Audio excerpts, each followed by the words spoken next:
I've had the privilege of attending some of the hymn sings that you've done in the middle of the week.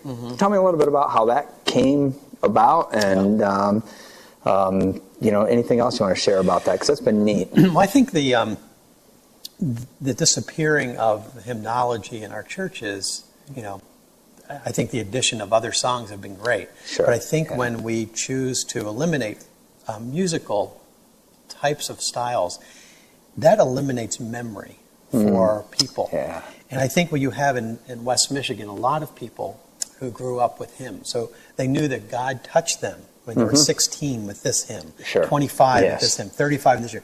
Now suddenly, when you eliminate that musical genre, you eliminate the important part of memory in their lives, of where God built something in their lives. So the hymn Sure. sings were developed from that.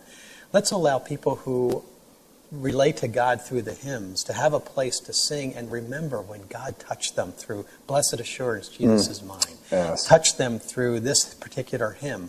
And it causes a remembrance, which is so important in worship. We need Sure. to remember the great things God has done. Yes, absolutely. And you made, I guess, some unique choices in that you've opened that up community-wide. You do it during the week. Yeah. You skip some of the winter months. So, Yeah, right. talk a little bit about how that's scheduled. We did it for, I think, 3 or 4 years, and we're going to take a break from it this Yeah, fall. okay. But we did it for 3 or 4 years, and Gary, it was just really an important time again. We did it different ways, but this past year was unique.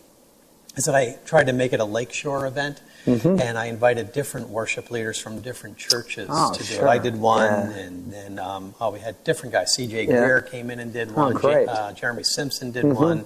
3 or 4 others. That was just really kind of neat, because they brought some of their church people here to it, and it just really a different flavor too. Different music. Each one did a fabulous job. Yeah. Well, that's great. That was great. As I said, we had the privilege of enjoying some of those, and it was just a lot of fun.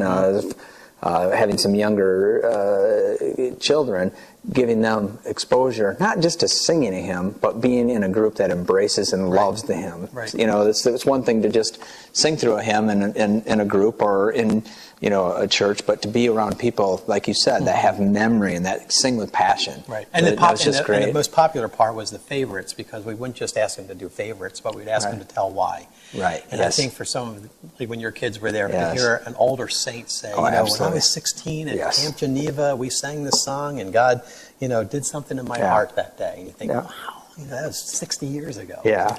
You're very right. Yeah. That was a great piece that was there.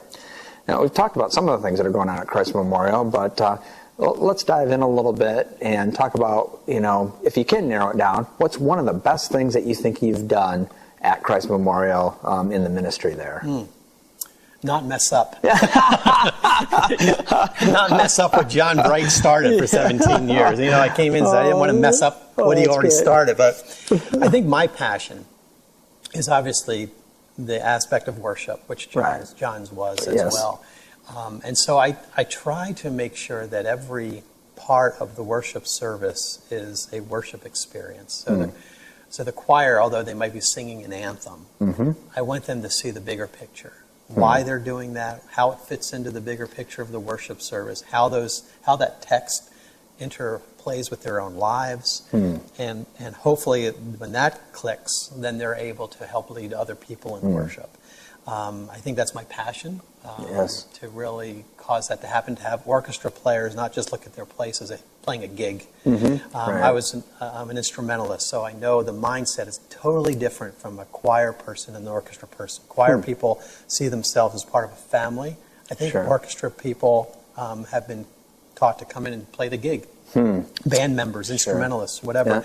And so we can help form that they're related to each other. It's a family. It's leading worship. It's different than just singing a song or playing an instrument.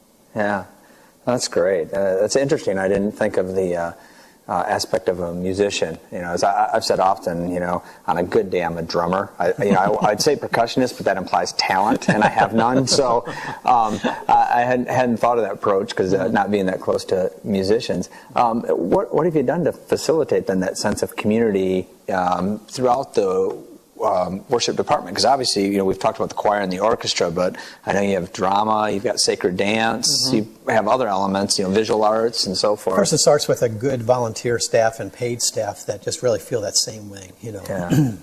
Kathy Dreyer so well. She helps facilitate a lot of things. And for example, with sacred dance, her heart is to see different age groups participate. So it's fun to see her work with the kindergartners and to do something that's appropriate for them. But she doesn't say, okay, let's just do this because it's cute. She does it, children, you have an opportunity to lead others in worship. So trying to instill within them from being 5 years of age. And then you see them. Sometimes she'll do a dance thing that incorporates 5 years old all the way through college. And you just see how she can choreograph based on their giftedness, but then in the big picture to see it that it's not just celebrating their gifts, but it's really responding to God in worship. And so when you have people, whether it's a handbell leader or whether it's someone who works with drama, or they see the big picture, then everybody can be on board. I like that. I don't know if you're familiar with Court Langland, but he's from Compass Arts, and he's been a worship leader and so forth. And I've shared this before. Actually, I shared it before on this interview series here, but I think it bears repeating.